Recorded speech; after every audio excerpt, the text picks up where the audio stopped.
Your trusted, dum, dum, dum. Always remember, this is your trusted newscast. Trust everything I say. And if you don't trust it, trust that. I shall woo you with my sexuality. I mean, it's unbelievable. It's all a show. It's a big show. That's all it is. Do you think, let me ask something. Let's say, pick a brand. Pick any popular brand. Nike? Do you think Nike would ever allow the public to see a certain side of Nike? They have so much invested. You think they're going to go, today we're having there's a controversy going on with Nike. Let's cut to the Nike representatives. Do you think they're going to put out in your trusted news source, breaking news? We know how that word gets you guys. Oh my God, breaking news. Works on me every time. It works on you every time. Breaking news. This just in. Exclusive. Dun, dun, dun. Oh boy, it's really happening. Hee-haw. Hee-haw.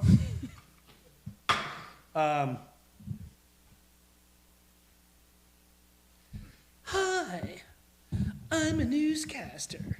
All right, so as you can see, I get all these props and my ADHD's coming out. Trust me, everything you see is well thought out, well manufactured, well presented. It's edited. They know exactly. There's a think tank before it happens. There's a think tank after they film it. And they know exactly the responses they want. And they know exactly the emotions they want stirred. And they know 100% how to control your energy, your emotions, and everything. And I'm going to get to that a little later. In the meantime, something a little more positive. So last week, was it last week or this week? Was it last week? When did I post the... Thursday. Last week. Last Thursday. Last Thursday, I posted a new Funny How God Works. And it's the whole story of my daughter being born and this guy out of nowhere comes up and just blows our minds with this whole scenario.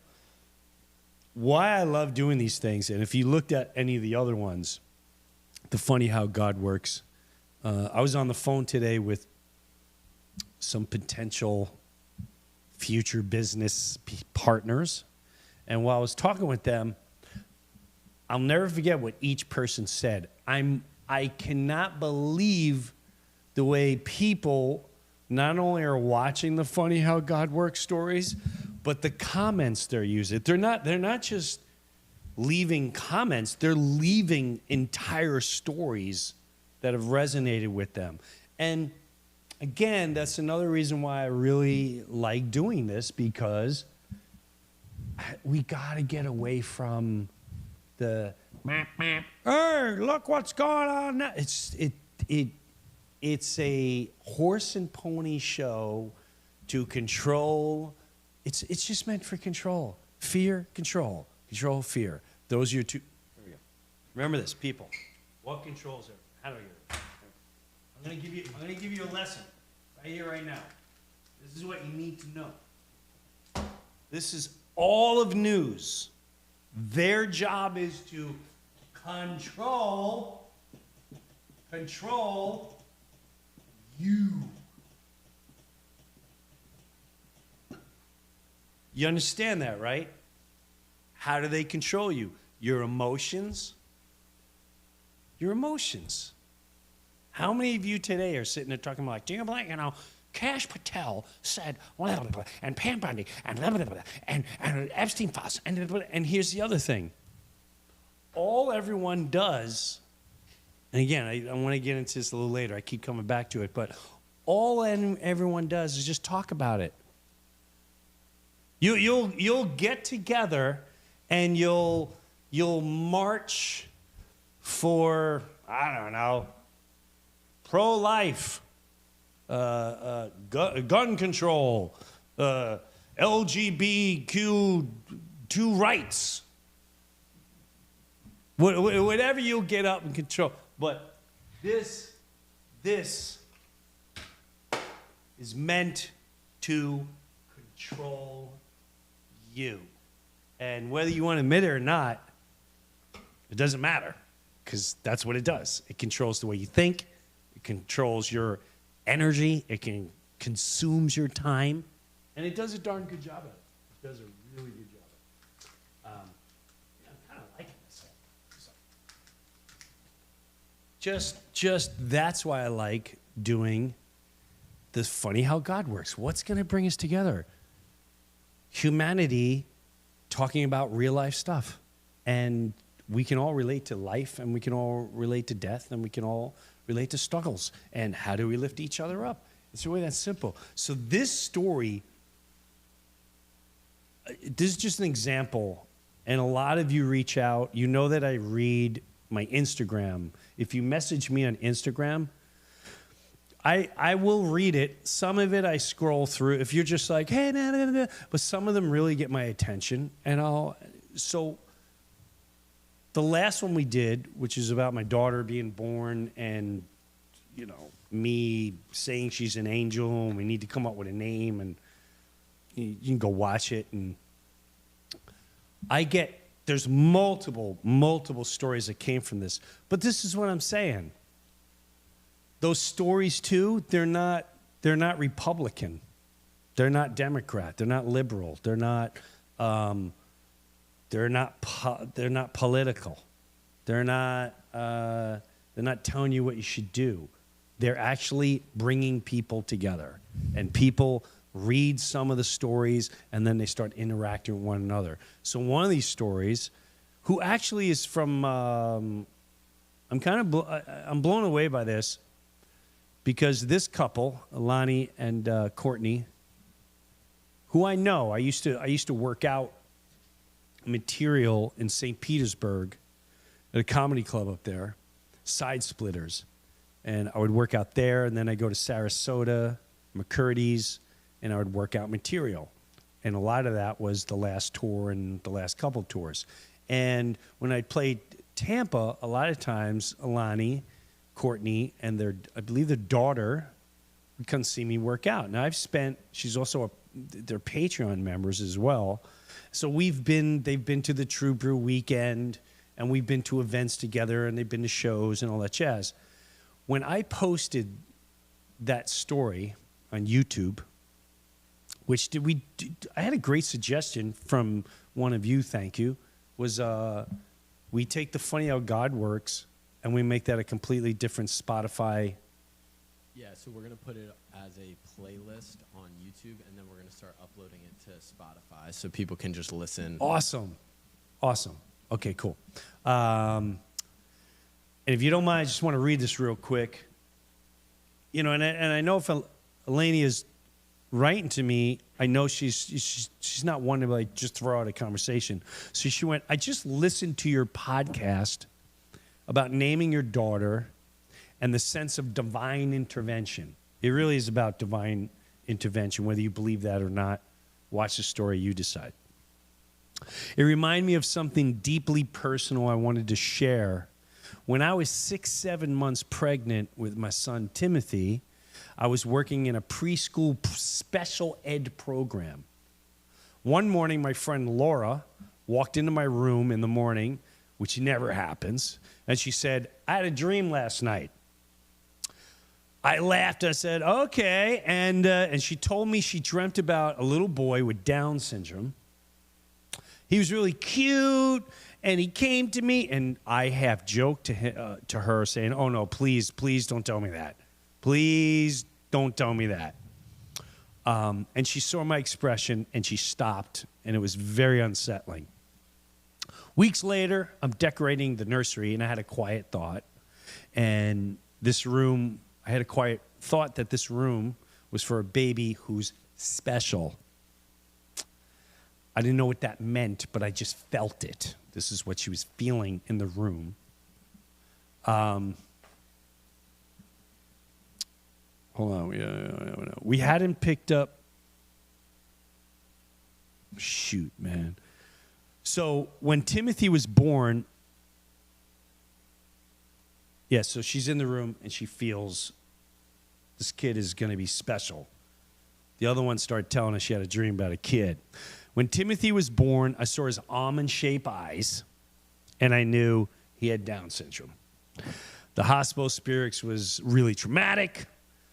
The doctor ran out after giving diagnosis. No one said congratulations. No one says, hey, congratulations, you got a Down syndrome kid. Awesome. So I never heard this described from a parent, and I know parents with a Down syndrome child, and you never even talk about those emotions where everyone's kind of like, hey, okay? Now, the hospital experience was very traumatic. The doctor ran out, giving the diagnosis. He didn't say congratulations. Nobody said congratulations. We were placed in a dim, isolated room, usually for grieving mothers. I couldn't even hold him. It felt like mourning, which was an awful way to welcome a baby into the world. And then my friend came, the one that had the dream. And the first thing she said was, oh my God, congratulations. And then she said, that dream, I knew it was Timothy. He told me. In the dream, he told me, tell my mommy I'm coming and help my mommy. And she laughed and said, I knew it wasn't mine. He had dark hair and eyes, and he was really cute, and he was depressed, so I knew he was yours. And they haven't picked a name, so they hit Timothy. And she goes, and later I learned the word Timothy came to me in labor, and I wanted it before, but my husband vetoed it, wasn't into it. And later I learned that Timothy means honoring God. And that still gives me chills, Jim. I don't know how these things work, whether it was God, an angel, Timothy himself, but I believe it was real. Some things are just deeply meant. After he was born, I felt helpless and searched for answers. I asked, did I do something wrong? Why is my baby suffering? And when I came across, dude, who printed this? Who printed this? I did. You're killing me. The ending is brutal. It says, she writes, when I came across Jeremiah 29:11, and then I can't read the rest. And it says, for I know the plans I have for you. You're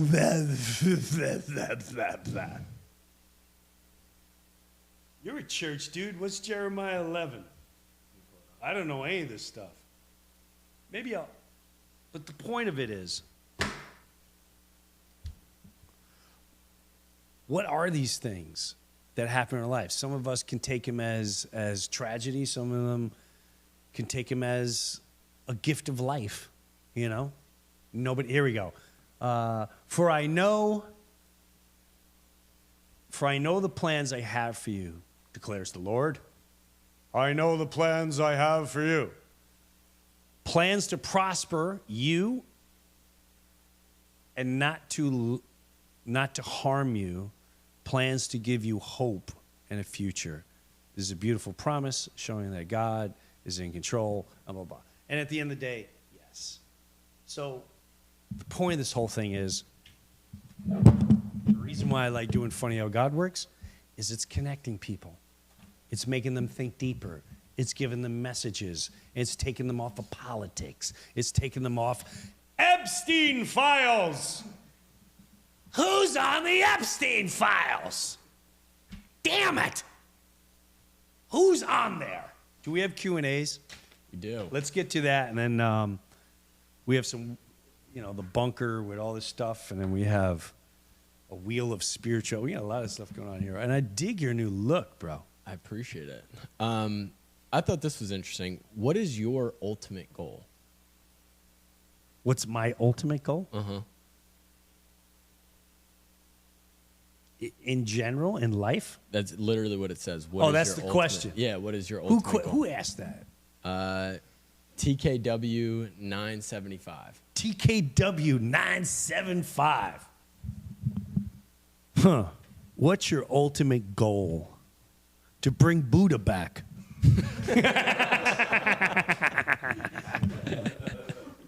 to expose the Epstein files. No. I think about that a lot. I think there's a lot of goals, and the main one is to create as many incredible, good-feeling memories of being positive for my family, for my nieces, for my great-nieces, for all the kids in my family. And in the long run, if I always said since I was younger, I felt like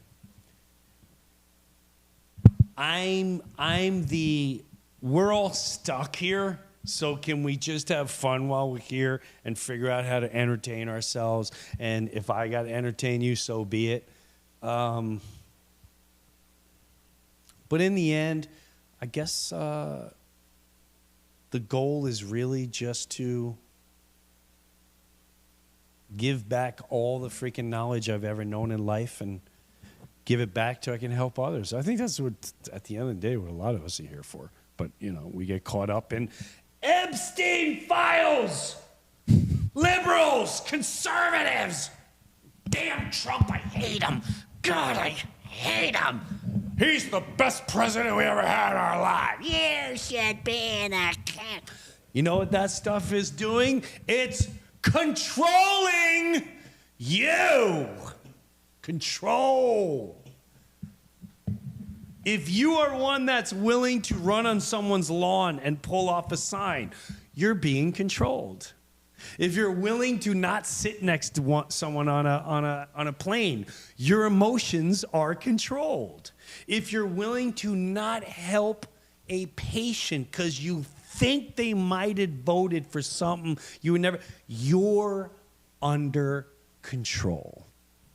You are putting your emotional control over the value of humanity and the good in all. I'm telling you right now. So we have to learn. You know what we have to do? We have to start a school called we're going to deprogram you. It's time to deprogram you. And I think we're going to have to come up with a couple segments on how to. If you got them, I'd love to hear them. Send us some ideas for how to deprogram. If you're a good deprogrammer, I think we should have classes on how to deprogram basically everything you think you know in life. All right, what do we got? We just got a donation from Sean. WSOC. Love all the work you do, Jim. Since before Half Baked and saw you in Raleigh, North Carolina, I worked with your sister and stayed in her condo in Florida for my 2004 disaster dash honeymoon. It was the best part of my marriage. Your sister is hilarious. I hope she's well. That was a lot. Yes, say that again. I'm trying to figure out which sister he's talking about. Love all your work. Since before Half Baked, and I saw you in Raleigh, North Carolina. I worked with your sister and stayed in her condo in Florida. Stop right there. Stop right there. I worked with my sister? Yes. And stayed in her condo? Yes.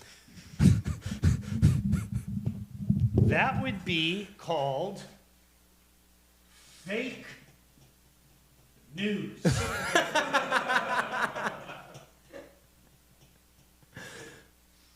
My sister never owned a condo.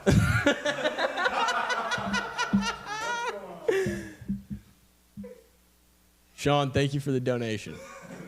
But he's the one that donated? Yeah. My sister had condos. He had multiple condos. And no, you're right. That's where she was. You got to stay there. My sister didn't have a condo. And yeah. All right. Well, thank you. That was super kind of you. Thank you very much. All right, let's go to another question. Yeah. Oh, interesting. You look younger than you look a few months ago. What is your general diet? What types of foods do you eat? It ain't diet, bro. It's stress. No, I'm being dead honest with you. I was extremely stressed a couple of months ago. I had a lot of personal things going on. The last couple of years, I've had very deep personal situations going on in my life. And when you're trying to hold up a happy face and trying to entertain people and trying to keep your fort up in life, it's really that stress really bogs you down. Even while I was touring, the last tour I was on, it was probably, I hate to poo-poo me, but I might as well poo-poo. I already am. It was the toughest time I had in my life.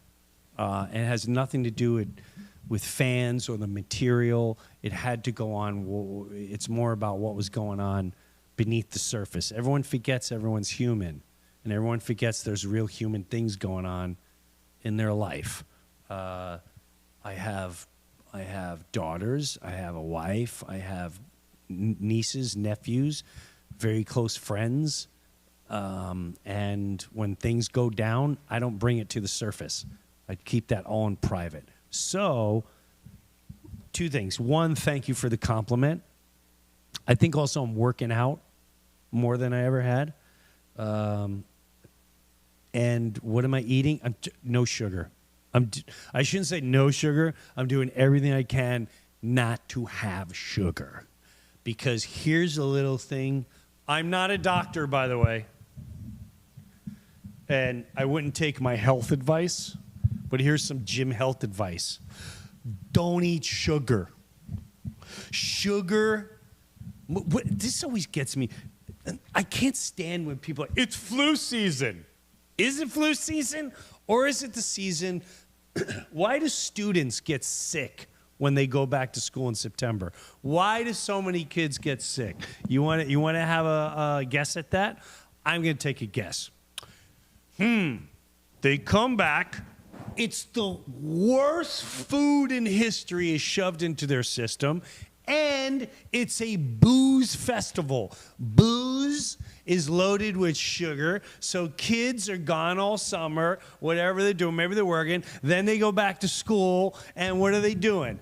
Caffeine, sugar, fast food, murdering. Not hurting, murdering. I think I saw a knife around here.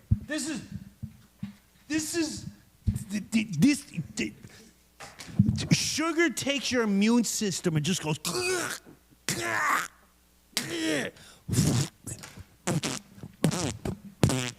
And then everyone gets sick. And then you have air conditioning units filled that they haven't changed. And just eat right. Eat right. To avoid being a fatso. I have fatso tendencies. I had fatso tendency last night. My daughter's, oh boy, that's already out there.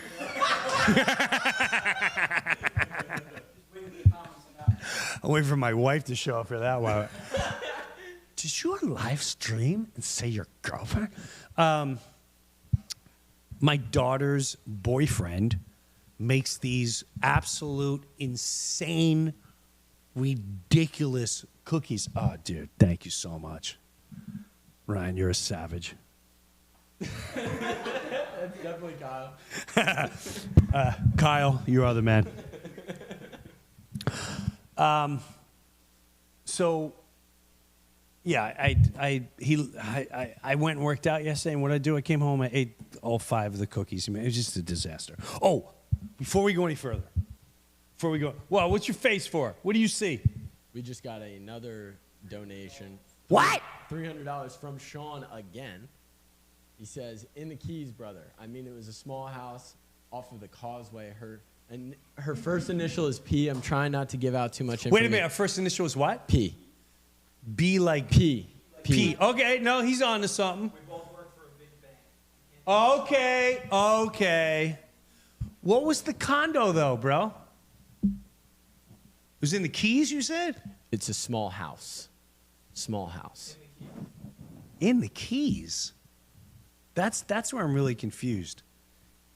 Because maybe she was staying somewhere, unless she got a house that none of us knew about. She lived in a city called, by the way, she passed. She passed. I don't know if you knew that. But, yeah, you guys, she worked for a big bank. I think she worked for, well, I don't want to give your side away. But, yeah, no, the sister referring to, I hate to, sorry. But, yeah, no, she, by the way, thanks. No, God rest her soul. But, yeah, it started with P. And if you're referring to who I think you are, then, yeah, she was a good soul. She was a very good soul. That's another whole. We got another donation from Jody. Jody. I got deprogrammed by trying to get to the bottom of flat earth or debunk flat earth. Now I'm divorced at the bottom of the rabbit hole. Have you ever done a parasite cleanse?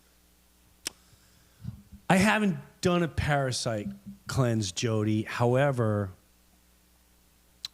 I have opened my mind to what parasites and how, again, I'm not a doctor. I have no clue what I'm talking about. Don't take anything as facts. This is just pure entertainment, okay? YouTube and everybody, just entertainment, just a character. This whole parasite thing linked to cancer, where some I've seen online where they're like, it's really just a parasite, and we've never treated parasites. But even I'm starting to hear about parasites more and more and more. I haven't done one, but I keep thinking about doing one. So thank you, Jody. We got another donation from Joe Bitts. Yo, Jim, you're funny AF. Random, do you collect any modern action figures? If so, what? Also, are you doing a show in Nashville anytime soon? Okay, the second one is no. I'm not doing any shows yet.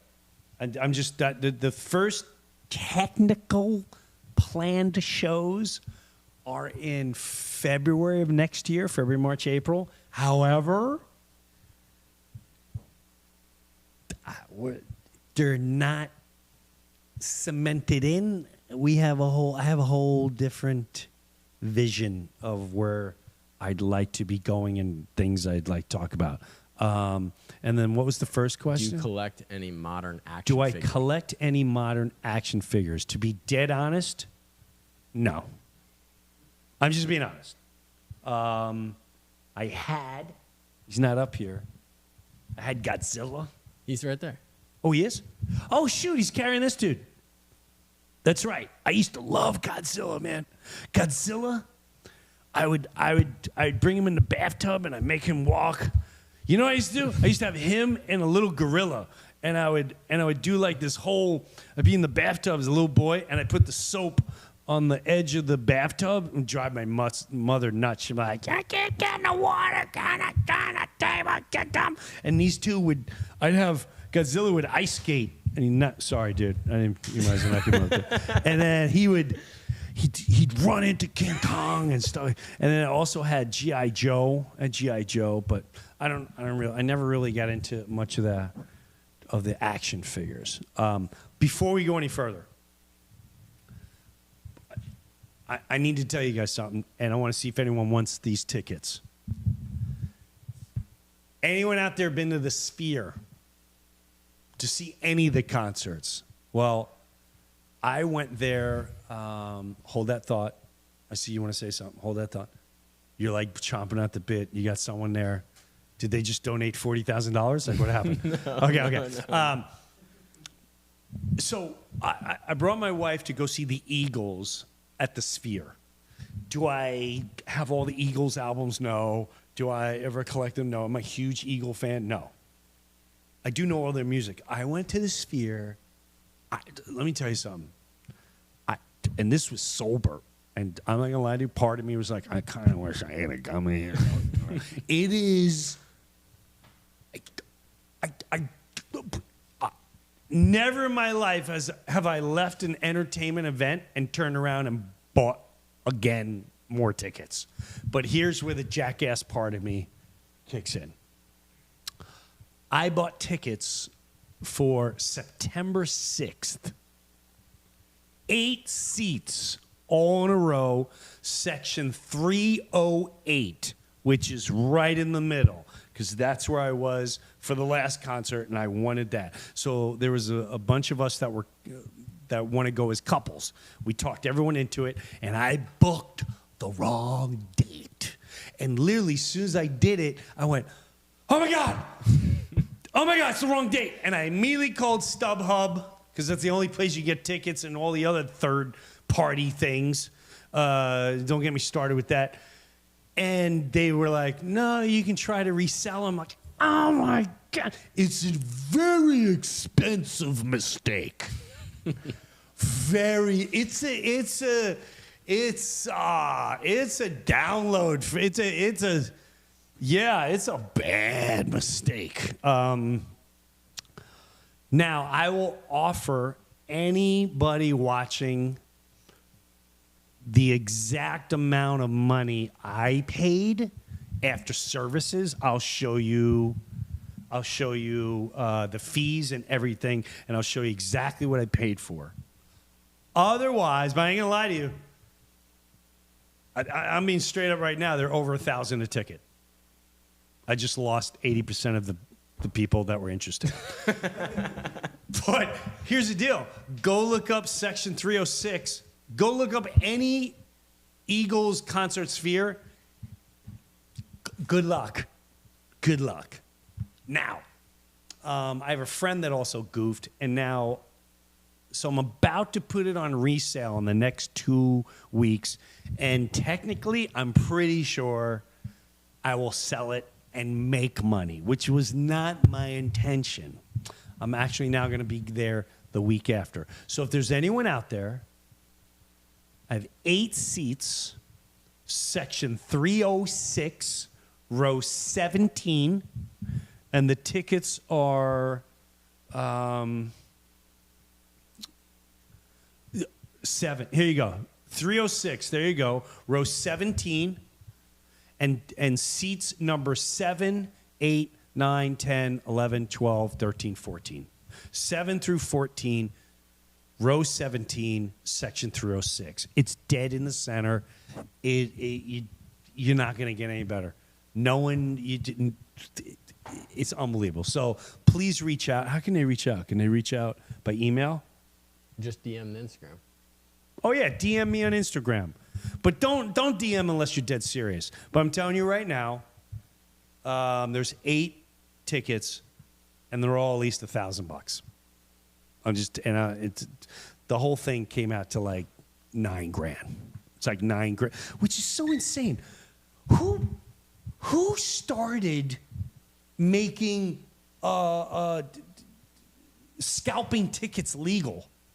How did we get to the point where, oh yeah, you're allowed to, yeah, no, you can totally legally scalp tickets now. It's impossible to see a concert under like a couple $100 unless you go right to their site. And then even when the tickets go on sale, they're all gone. They're all gone. How does SeatGeek and StubHub and all of them, how do they have access to that many seats?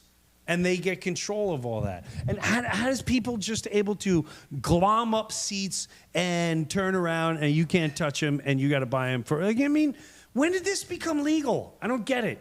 It doesn't matter. I dropped $9,000 and it's a horrifying mistake. I told my wife, I'm like, yeah, this was a baddie. This is a real bad. This is what causes alcoholism. What I just did. This was not so. But I am confident that they're going to go. But I do want to put the offer out. And like I said, I'll show you exactly what I paid for them. And I'll send you the tickets immediately. You pay me either through, I don't know, we'll figure it out. Otherwise, in a week, I'm putting them up for sale. All right, what you got? I'm loving your book. Would you consider writing another one? I'm already writing another one. I'm already writing another book. So I'm glad you like the books. Now, if you watched Funny How God Works, the first one with the tempting the devil, that's the book I was writing. And the book was, it says, I'm not high, but I got a lot of crazy stories about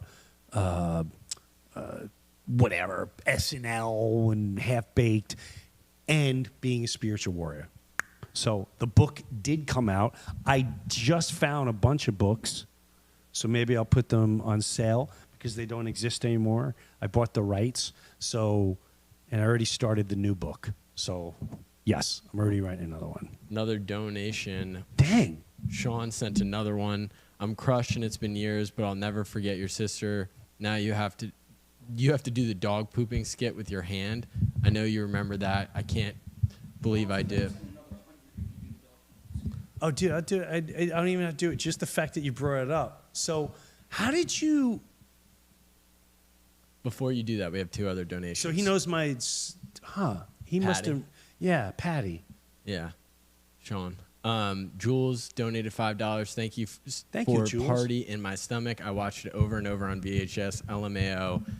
Thank you. And when I was the first time you got your first confirmation from God, that was. I am When was dyslexic. the but first confirmation? Yeah. I'm gonna say.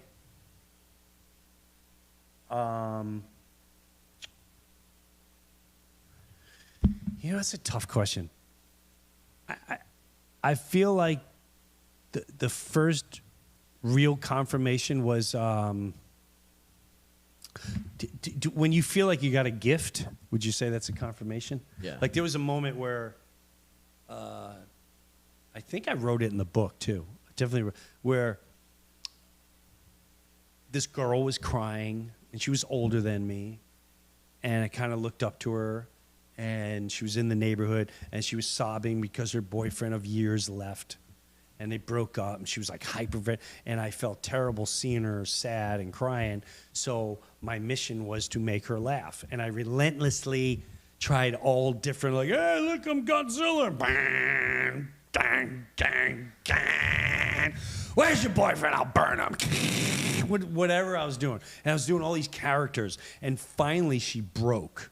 She completely broke, and she started laughing. Then she felt guilty about laughing. Then she looked at me in a crazy manner, and she went, whoa, that's like a superpower. That's really weird. But she was legitimately freaked out. I remember her emotion. I remember her face staring at me. And at that moment, I felt the presence of God saying, I'm giving you, this is a gift for you. Do you understand the gift I've given you? And that, I have to say, was the first. I realized I can heal momentarily or heal to get people going by doing everything I can to make them laugh. And that was the beginning. I'd have to say that was the real first time that it kind of hit me.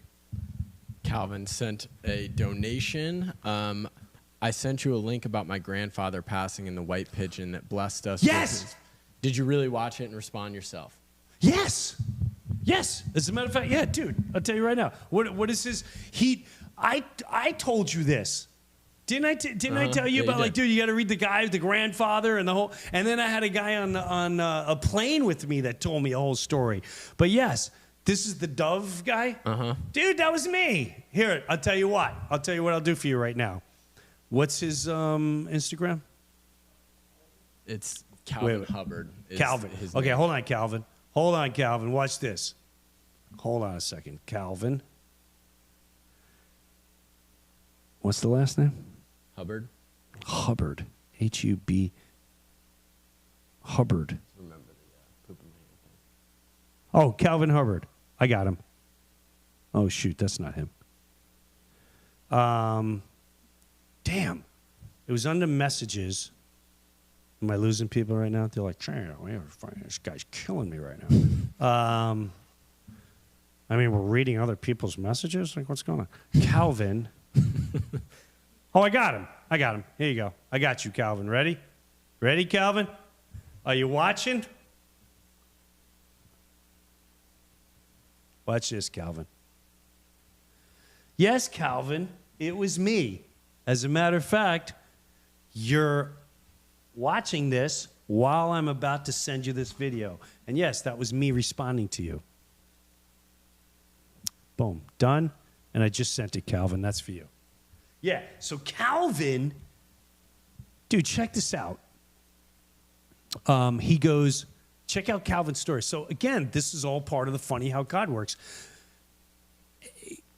He goes, dude, thank you for sharing yours. I sent this link to you, to my father. It was his dad that we lost in February. It was hard on us all, but my dad is the only son of his parents still alive. My grandpa was almost 96, and my grandma, his wife of 76 years, turned 97 in April. He sent this dove, this whole thing. There you are, dude. I saw this. Come on, Calvin. Come on, Calvin. You know me better than that. This is an awesome. Can I post this story later, or? But he's. Playing Grandpa's video for Blake. It was a whole thing with his grandfather done. And this. Grandpa's being silly. And the dove show. Dude, come on, Calf. That was me, hombre. Christian Van der Walt just donated. He said, big fan from South Africa. Whoa! Please do stand up here, question mark. That's really interesting you just brought up South Africa. First of all, cheers. I'm going there. I'm going there next month. But I just found the first time I went to South Africa was 2006, and I went with the band Metallica. They were like, hey, we've never played. They were playing Durban, South Africa, and maybe one of the cities. I don't remember the other city. And they went down there, and it was awesome. Then we went on like this safari, and then I just found the video for it. I videotaped a lot, and I just found part of the concerts. And I sat there, and I'm like, I wonder if I would resonate in South Africa. I do believe I'm working on something that will resonate there, and hopefully one day I'll play there. Cheers. All right, let's go back to the pooping in the hand story. Oh, he wants the hand. Okay. I used to tour, and I used to end this with this. This to show you how juvenile it was. But this, I used to do a dog. All right. I would entertain my classmates for hours. All right. So what he's referring to is I would imitate when a dog has to poo.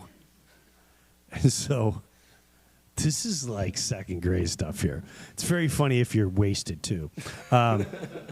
And then the way the dog does it, he starts circling, and then the dog, you got to zone in on that. And then he always, with his front leg, starts doing this.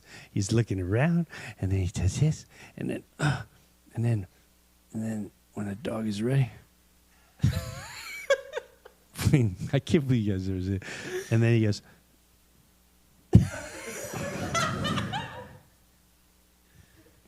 and then if he's a really old dog, he comes in the house and he does this. Oh, I'm glad that makes you laugh, because that goes all the way back to second grade. Who was that? That was from Sean. Thank you, Sean. Thank you, Sean. We'll continue to take your messages before we start getting into some stuff. We are going to get into Epstein files and my whole take on that, and along with some wheel of spirituality stuff and whatever. All right, I do want to talk about something too. What do you got? No, what do you want to talk about? I don't know if anyone watched. You know, I'm a metal fan, right? That was a question. The Back to the Beginning was so it was all these bands, and personally, I couldn't believe Aerosmith. What's his name played? The lead singer of Aerosmith. Steven Tyler sounded. What is the guy who was on earlier talked about how I look better than I did a couple months ago? Is Steven Tyler? Is he a time traveler? He looks like he's in his 40s. He crushed it. He crushed it. Look at he never changes his look. I don't get it. I don't. How is that man? How old is he? He's got to be in his 70s, no? 77. He's 77. My father-in-law takes him 15 minutes to get out of a seat. How many people you know? 7. My father-in-law will do. He does 4 or 5 of these while he's getting heckled by my mother-in-law going, Herb, use the remote to lift you up in that chair. That chair costs a lot of money. Just use the remote. And he's too frustrated, and he'll sit there going, I don't need to use the chair, Jen. I don't need to use the chair. And Steven Tyler is 77? 77? 77 at the back to the beginning in front of 50, 40, 60,000 people. Walk this way, that is way. Crushing it. Watch the videos. Crushed it. You know, there was an interesting part of that concert. I didn't know what was going on. I didn't get that the singer of Disturbed was on there. I mean, nothing against him. I just don't. Is Disturbed metal? I don't know. I got everything. I got Slayer, Metallica, Hailstorm. Lizzie Hale is. She did. I thought Lizzie Hale's voice was one of the greatest things of that whole concert. Slayer, mutilated, Pantera, everyone mutilated, right? The guy from Disturbed walks out and they booed the snot out of him. And I didn't know what. I was like, what? Is this like 1980s metal stuff where we're just like, he ain't metal for us? Boo! But, I mean, there was no stopping it. Did you see it, Mike? Are we able to put that up? Watch. Singer of Disturbed booed. Like this is a big festival. They're all here to enjoy music, and there's people there who probably weren't into half the music or didn't understand half the bands. This guy comes out. He's like, I'm invited to the Ozzy's last performance and Black Sabbath's last performance, and he comes walking out, and they boo the snot out of him. It was, yeah, this guy.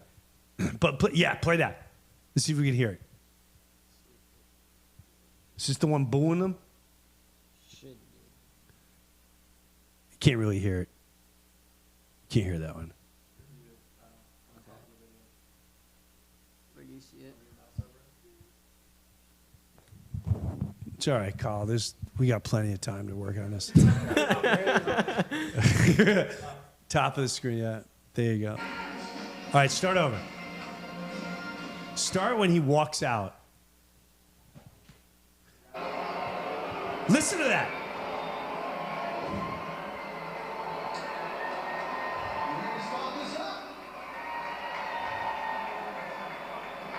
Listen to the crowd. They're like not into him at all. Well, I found out why. He's a supporter. I guess he got all political the last year, but he's a supporter of Israel, bombing Palestine. And there's videos and there's a picture of him signing bombs to hit.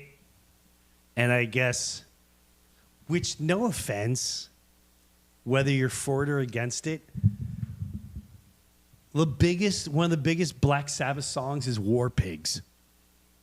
It's War Pigs. It's all about The animals that create war. That's what created heavy metal was war pigs. So I get it, but whew. See, that's another thing. Doesn't matter how much propaganda, doesn't matter how much news, doesn't matter if you want to go to the Bible, doesn't matter whatever. The general population of just hard rock metal fans let this guy know, hey man, we ain't digging what you're about. You're supporting killing people? Yeah, no, we don't care. We don't even care. It's Ozzy's festival. That's off limits. So I'm not going to say anything. The people said what they had to say. But that festival, dude, Metallica mutilated that show. Mutilated. Even Ozzy. Ozzy was sitting there, and he's like 78. And he can't stand, so I think he's got Parkinson's. I could be wrong, but it was a benefit for Parkinson's. And you could tell he'd want to get up, but he can't get up. So he's like, certain songs would kick in, and you see Ozzy like, I just wish I can get up right now. And that's another thing. Ozzy can't. When you listen to him speak, he's like, I just first time, I was trying, but here he is. He can sing it. He said, "Going up the road on a crazy train." Mama gonna want me to bed. Come on, come on. But then he talks and he's like, I just want wild. It was awesome. Why do you guys look concerned? What's going on? Are you serious? Oh, yeah, he put a donation for the That's for you, Sean. He did. He heard my sister pass. It's, oh, damn, I gotta get my dog passed, Sean. Oh. No, on a serious note, thank you. It's super kind of you. And I'm sorry you didn't know about my sister, but yeah. Okay. You want more questions? Yeah, one more question. All right. When are you going on Kill Tony? Okay.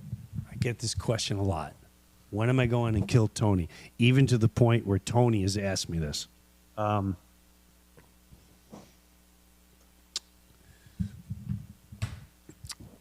This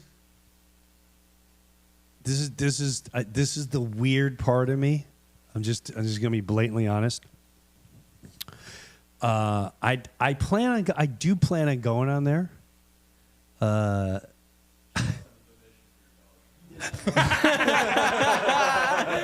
Sean with another dono, baby. Thank you, Sean. God, I gotta find something else that passed away in my house. We had 4 plants die today, Sean. I'm just saying you. I actually bought my wife flowers and I killed them today because I accidentally put them outside. I thought flowers. She's like, "Why'd you put the flowers outside? They're dead." I didn't know. You can't take the heat. Sorry. Don't worry. I'll call Sean. Sean's gonna leave like 30 cents now. Flowers. That's worth $1. What was I just saying? What was I just? Kill Tony. Kill Tony. So. First of all, I think it's one of my favorite shows out there. I love Tony on there. I love the crew he always has on there. It's a really great show. I'm not great in a ball-busting environment unless I know all the ball busters. I have this weird... Like, for instance, you've never seen when the what do you call it? When they put someone up there and they trash them when you do the roast. When the roast first came out, they would always ask me. I said, I'm not into roast, man. It's not my DNA unless I'm in a battle with you. Which if I'm in a serious debate or argument with you, I'm going to make you bulimic mentally when I'm done with you. See, that's my issue too. I go to street. I don't I want to take you mentally down, and I want you in a fetal position when I'm done with you. I want tears to come in your eyes, which I have done in the comedy clubs way back when. I will. Anyone wants to question that? Go ask some of those guys. Go ask Jeff Ross. Excuse me, Jeff Lifschultz, who's a very good guy. I think that's what I've heard. So I'm not into that stuff. So I had a hard time wrapping my head around if there's someone there and am I supposed to make fun of them? But now that I've watched it more, and Jim Norton actually was like, Jim, you would crush on there. Just be Breuer. I'm like, well, what's being Breuer? You're always giving advice, but kind of do it in your silly whatever way, and I think it would crush on there. So it's only a matter of time that I will go on there. I promise you. It's only a matter of time. Do you have any advice for Yankee fans right now? Do I have advice for you? This is what cracks me up about Yankee fans. Yankee fans make this whole big deal about Juan Soto. Juan Soto. He signed all this money, and he left the greatest team in the world. And when the Mets first played the Yankees this year, all you saw everywhere was like, even leading up to it, look at Juan Soto, he's so sad. And the internet would have like Juan Soto literally like looking. They'd wait for him, and they'd wait for him just to like make a face like the daydream. Like, dude, look, he's daydreaming about being with the Yankees. Look, he's daydreaming about being on a real team. He's so unhappy that he's a Met. I heard he wants to be back with the Mets. Did you hear now, here's the thing. And this is what I tell. This is how deep this runs. Mike is getting very upset. He's a big Yankee fan. Listen. I want to remind all Yankee fans of something. Juan Soto was a Yankee. And I guarantee you, he was seriously thinking about re-signing with the Yankees. I'm being dead serious. Definitely thinking about it. And then the World Series came against the Dodgers. The Yankees played and they beat their little poo-poo American League teams. But now they were playing the real monsters called the LA Dodgers. And the Dodgers are monsters. Here they come. Bang, gang, gang, gang. Gang, gang, gang. Dang, dang, dang, dang. They even sucked out the Mets life. Like, the Mets, you're cute. You had a nice run. Bring on the Yankees. And in my opinion, the Yankees, they could have won that. They could have won that.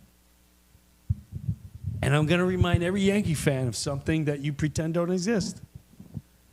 Aaron Judge is a great hitter. Any man that size should be a great hitter. He's a good human being. But I'm going to remind you of something. Oh, there's a little drive in the center field, a little pop-up. Here comes Aaron Judge. He's hit a lot of home runs. He's MVP.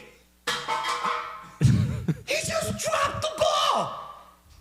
For the first time in the last 20 years, a center fielder just casually dropped the ball. And then error, and then error, and then 5 runs come in on errors. Dropped ball, struck out. Where's the big home run? And that's, in my opinion, when Juan Soto said, I can't play with these guys no more. I can't. We in the big time now. I hit a home run. I start a game. I get you all hopped up, and now I don't even know if Juan talks like that. In my head, he talks like that. I'm like, there's no way. There's no way. There's no way. And the Mets got around. You know, Lindor was like, hey, man, we got a great field. And I'm just telling you. And that's what happened to Juan Soto. So, listen, here's the thing with Yankee fans. Listen to me. you guys are no different than people that grew up in a really nice, rich neighborhood. Every year, you don't even have to watch the season. Go away. Go away in April. Go away in May. Don't turn on TV. Do things you really want to do. There's no reason to be watching Yankee games. And then the first week in October, come back and say, who we playing?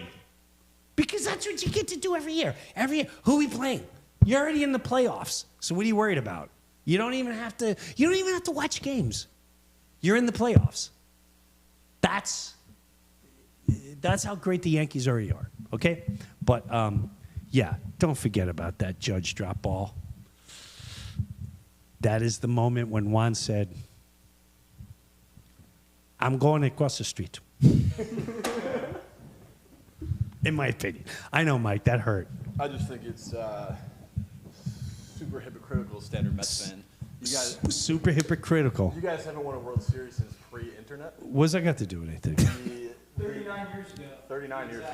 All right, hold on a second. Time out. So Mike wants to bring in, which Yankee fans love doing, is the factor that the Mets haven't won a World Series since '86. The Mets also haven't had an unlimited bankroll until the last 3-4 years. Yeah, you guys have a $325 million Who cares? payroll to finish behind the Marlins this year. Who cares? So I just say, again, it's hypocritical. The Mets fans are always like, do you buy their players? Look what you guys do now. We buy the players too, And you right? still can't get third place in your division. Oh, I ain't worried about that. I ain't worried about the Mets right now. What are you worried about? I ain't worried about nothing right now. I've seen this team. I'm okay with them. I'm okay with them.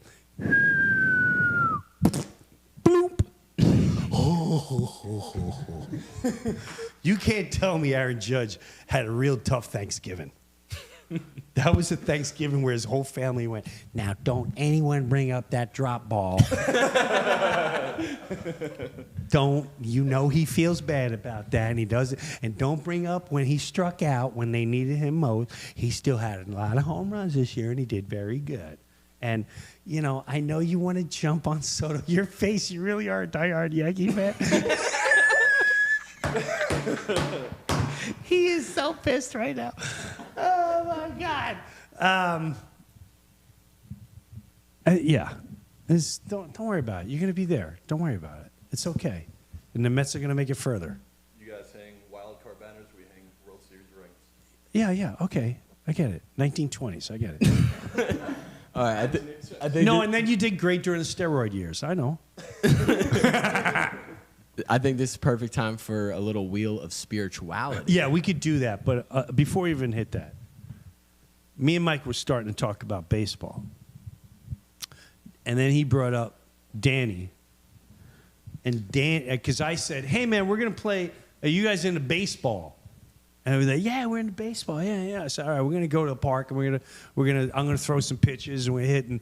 And they said, Danny, they said, Danny. I said, yeah, Danny. What about Danny? He said he can most likely hit professional pitching if given a certain amount. And also, you had a couple wild things you put out there. Okay, so there's a couple things going on. With 100 MLB pitches, I'll make contact at least once. That's number one. Okay, so let's stop there. 100 MLB pitches. Yes, we're talking 93 to 99. Whatever, you will make contact. So does that include like a foul tip? Could be a tip, a bunt. It could be anything. Oh, wait, so you're talking about you can bunt. I'm making contact. Any type of contact. Made within 100. But the bigger one, NFL game or D1, but NFL, I can get 3 rushing yards. I mean, come on. I'm Well, small, that but all I'm quick. depends on the blocking. Well, that's true, but my idea on it is, there's going to be a bunch of guys 6 foot, 6'3". I might be 5'8", $155, but I can find the slot. That's what people don't realize. I'm quick, I'm agile. I got light feet. You can't tell me no. And so the thing is like, you could give me you could give me 12 attempts. If I don't make it the first one, I'm not going to be able to stand up for the second. But I know first attempt I'll be able to get 3 rushing yards. I love your soaring confidence. Thank you. So I think that we should put this to the test. I would love. First of all, I want to see if you can make contact off me, and I'm 58, and I probably can't throw the ball faster than 50 miles an hour. But maybe that'll be the first test. Those odds would probably be pretty good. Those odds are very good for you. Do you play baseball? Never. You've No. never played baseball. Nah, I never played baseball, never played football. But I'm fast. You know what? I think we may have. You know what? We might. I'm learning a whole different Danny here. This has been like a 2-year thing. Like he has Yeah. been preaching this for 2 years that he could get 3 yards on an NFL team. We can have a huge. First of all, we 100% should set this up. We should set this up and start slow. Do you think you get? I'm not sure.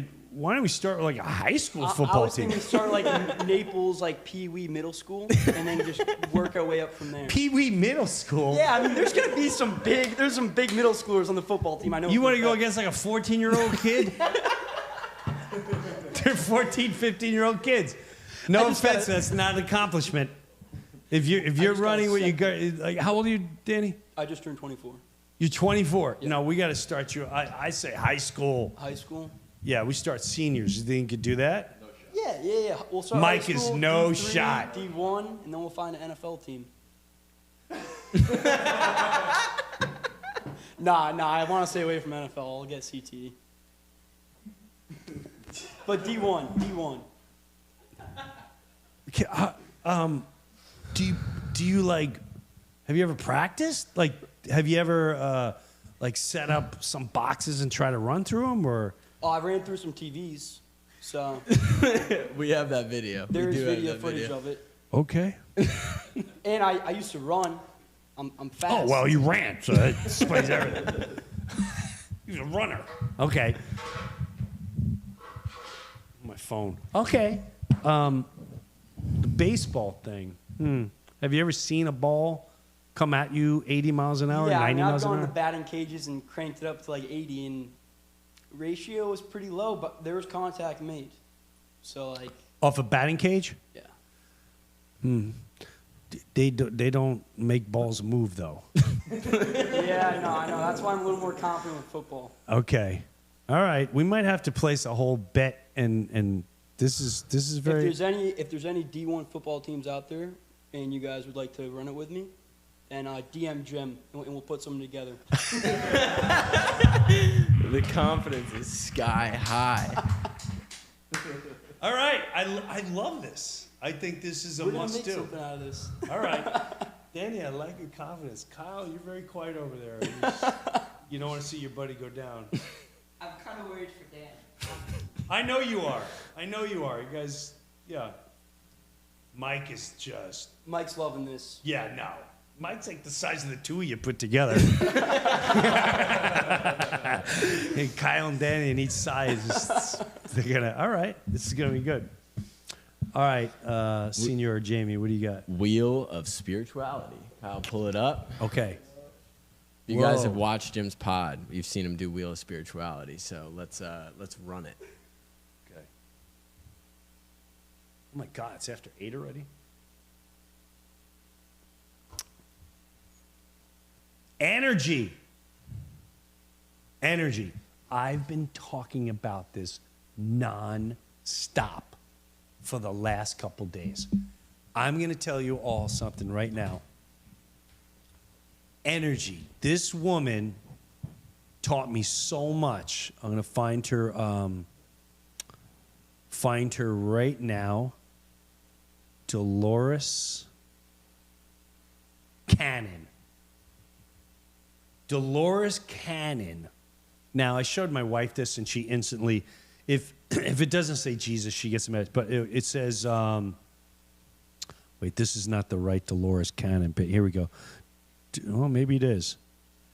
Dolores Cannon, she taught me, she basically said, and I'm sure other people have said, the minute you're able to manifest your energy in your life, you will come to such peace.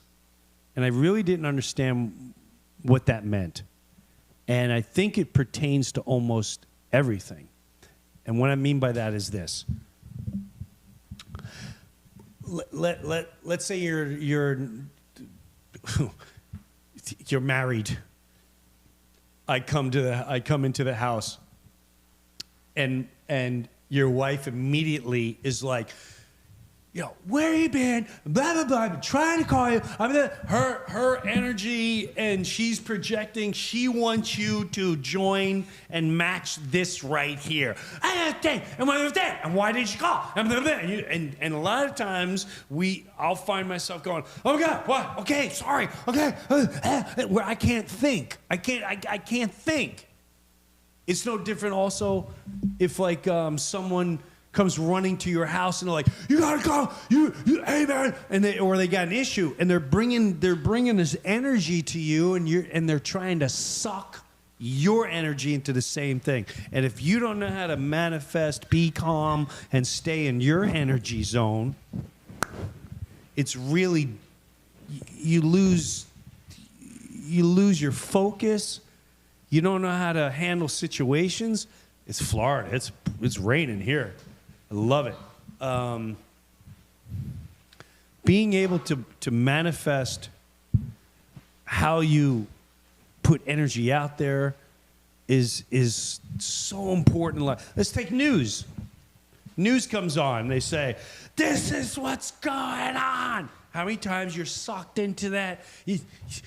All your energy is now there. All your energy is now, I'm going to scroll and find out what this is. And that energy, you could turn around and you could have called maybe someone in your family that's been dying to talk to you for a while. You can use that energy and you can put it in so many different positive areas. When you're able to understand how to be peaceful and just manifest and control your energy, it really will change your whole life. It's incredible. Do another spin. Let's do another spin. Energy. Why do I talk so loud, too? Dreams. I never understood. I've had some of the. Okay, you ever have a dream where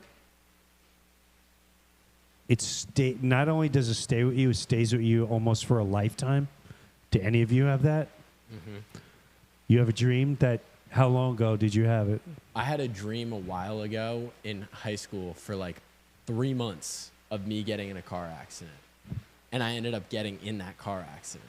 Like the same exact car accident that I dreamed about for 3 months. Really? Yeah, swear to you. But in the dream, I was in the passenger seat. And the car, it was like I was taking a left or right turn. And I got hit in the passenger seat, and then the accident that I got in, I was in the driver's seat and got hit in the passenger side, and it was one of those like really strange, like I don't know if I manifested it or what the situation was, but it was really strange. I had a dream when I was 5 years old.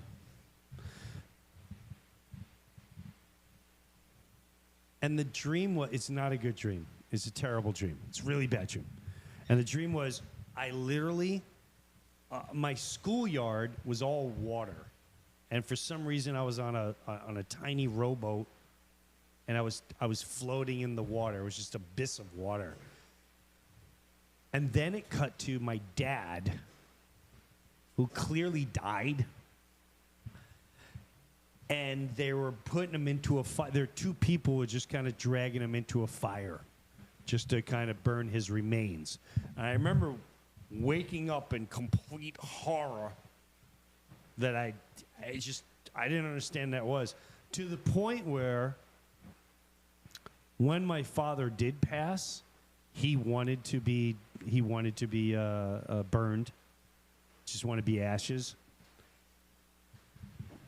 Now this dream had to be 50 years ago, and I said to the funeral director, I went, I know this is gonna sound weird, but is there a way I can watch you guys like burn the body? Like, why would you want to do that? Like, I go, I don't know. I just, and they're like, well, it's not really a lot to it. It's just kind of like a machine, and it goes in. And I went, all right, to be honest with you, I told him the dream. I said I was a kid, and it was a fireplace, and he was like, oh, that's a terrible dream. And then I've also talked with psychiatrists or psychologists that said at that age, that's a young man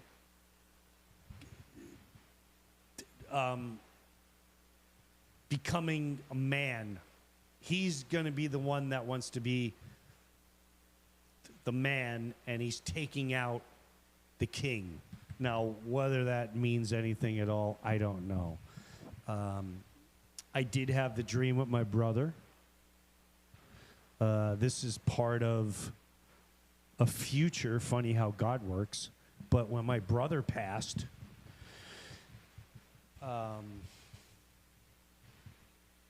went to the funeral and all that, and he left three young boys. It was the worst. It was horrifying, right? It was unexpected and all that jazz. We go to his house. My brother, after the funeral, I fell asleep in my sister's bed, and my brother came to me as clear as day, and he said in a telepathic way, we were like, his mouth wasn't moving, but we were telepathically talking, and he said, Jimbo, look in on the boys when you can. Check in on my boys, because they really look up to you. And he said, don't worry about Mom. She has you and she has everyone else. She has all the rest of them. And I went, okay.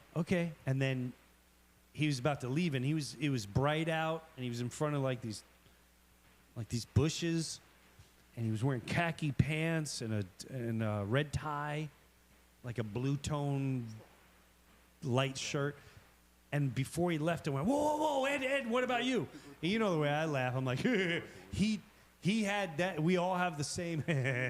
He laughed. He went, he said, I'm super. And I had this feeling in the dream that he was going with his dad. Cut to the other dream. My mom, when my brother died, was sobbing horrendously, obviously. And she said, I'm going to kill Lefty when I see him. I'm going to slap his face. My mom, her first husband got killed in World War II while she had my oldest brother. And she had a dream 3 days before my brother died that he came to her and he said, it's time for me to be with my son, Doris. Doris, I'm sorry, but it's time for me to spend time with my son. And she was like, don't you dare. I'm not done with him. And he died. So dreams.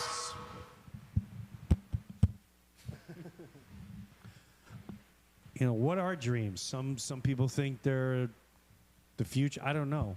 And we have all different definitions, but those are dreams that have stood out in my life, if that makes any sense. Let's spin it again.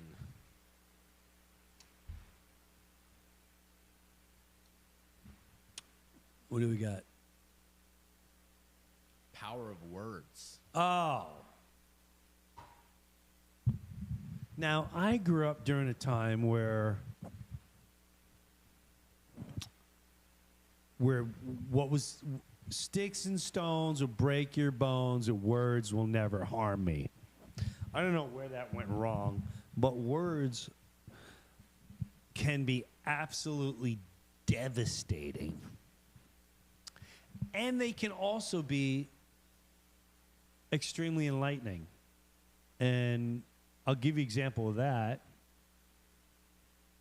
I know a person who, really good human being, that suffered most of her life because the words that were always given to her, like for instance, I would watch her mom come in the house and say, "Oh, you did your hair?" Instead of, "Wow, your hair looks great. When'd you get it done?" Just those words like, "Oh, you did your hair?" You might as well just take a knife and go, why would you put that? I don't know if I would put that picture there. You're ugly. Words are very powerful. And again, that's also if you allow it to be. Now, on the opposite side,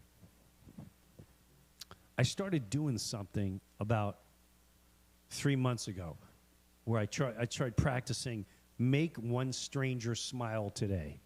Just compliment them. Just if you think they need just compliment them.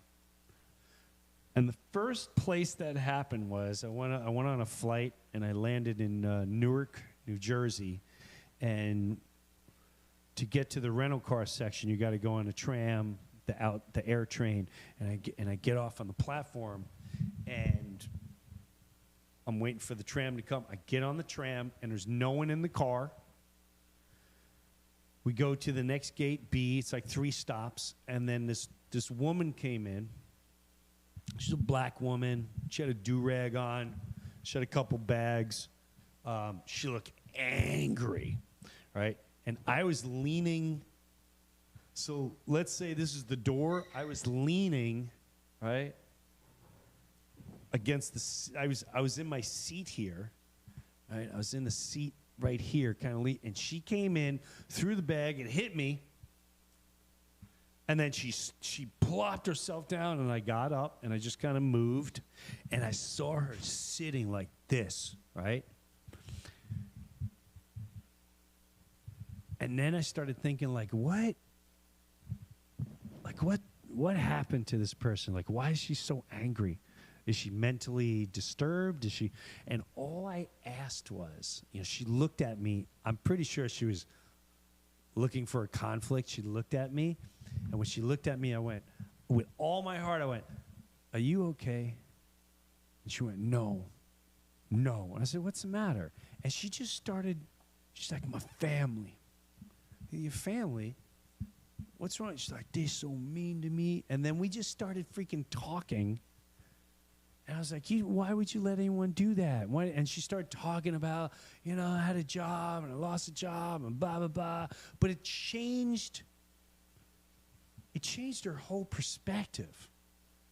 2 days ago, I was in a Publix here in Naples.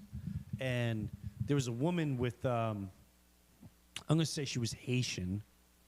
She's definitely Haitian. And she had a really pretty, I don't know what they're called. It wasn't a dress, but it was maybe it was like a dress. It was long, very colorful. And she was walking around. I don't know if she was mad or whatever. And she was in front of me paying groceries. And when she was done, I kept looking at her. I'm like, that outfit is beautiful. I know she's wearing that outfit because she knows it's beautiful. And she walked out into the parking lot. And I got in my car. I'm like, I got to tell her. And I backed up, and and I said, because that's another thing. I don't want people to think you're hitting on them, whatever. And I said, "Madame." I went, "Madame, you look absolutely beautiful today. I just want to tell you that. I love what you're wearing, and have a wonderful day." And she went, "Oh, thank you. Thank you." That's why I think she was Haitian. I was Jamaican, but she had a thick accent. But to see her light up, if you don't have nothing nice to say, don't say it, and understand that words can heal, and words have way more empowerment than you can ever imagine. So there you go. Another spin? Maybe one more spin. Spin it one more time. Yeah. And then we get into the files. Yes. Forgiveness. Oh. Spin it again. Spin again.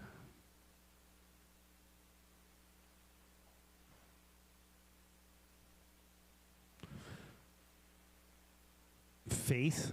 No. Music. We're going to have to get more defined in these, rather than be so general. Music.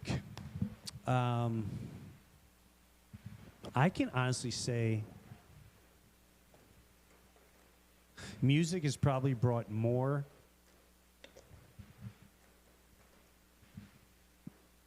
calming, more healing, more memories, definitely more thinking and more faith into my life than maybe anything else that exists. What else can navigate your moods?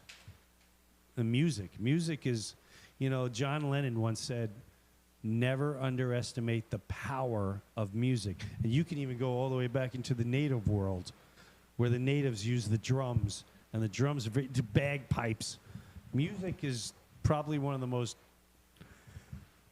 powerful and underestimated things that can do a lot for all humanity.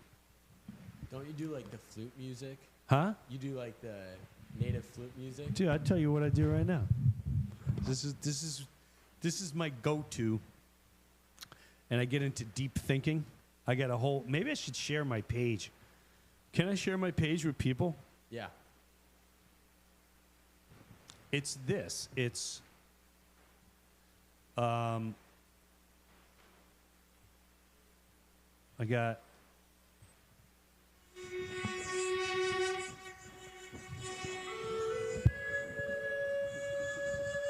I'm gone.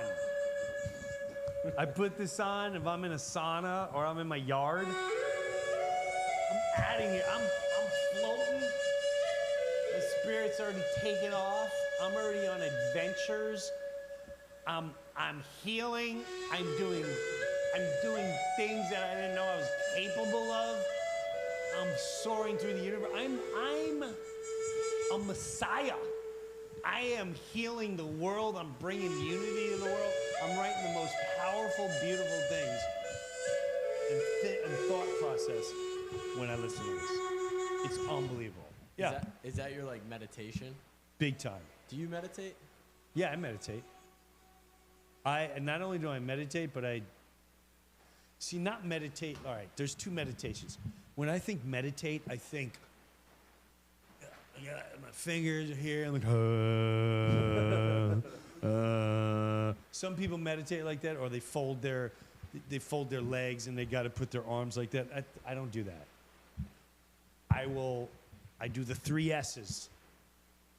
I'll go to a spot. I pray, God, what do you want me to do? Give me the thoughts you want me to have. Let me say the things you want me to say. Let me put out exactly what you want put out, the way you want to put it. And then I do the 3 S's. Sit, still, silent.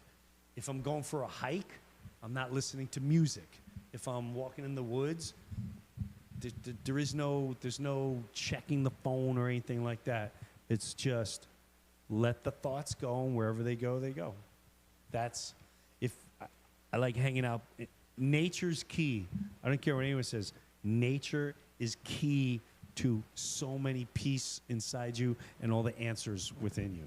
That's at least from my experience. All right. You want to hit the files? Let's hit the files. This is what everybody's been waiting on. All right. It's going to get interesting. That's all I'm going to say. It's going to get interesting. We'll see what happens. In the meantime, geez, we went way too long. Actually, no, it's just past 9. Is anyone still here? Okay. Okay. Thank you for hanging out. I appreciate you. I appreciate more than you know. You can reach out to me on Instagram and send me a message. I'll send it back. I hope you're enjoying the Funny How God Works stuff. We just filmed another one. Going to film a couple more. And if you have suggestions for formats you really want to get into, throw them out. Put them out this way. We're wide open. I'd love to hear what you want to see or what you want to be part of. all the donations. Thank you. I don't expect that stuff. So thank you very much. Sean, And- you're the GOAT. Huh? Sean, you're the GOAT. Sean is the GOAT. That's for you. All right, man. You guys have a good one. Be safe. And listen, man. Be good to yourself. Be kind to someone. Make someone smile. Do the things that are important in life. Just don't talk politics. Stop talking politics. Stop defining yourself. Just do something good for somebody. That's the road, that's the path we need to go on. And find out about central casting. It's all lies. Later, Gators. Peace.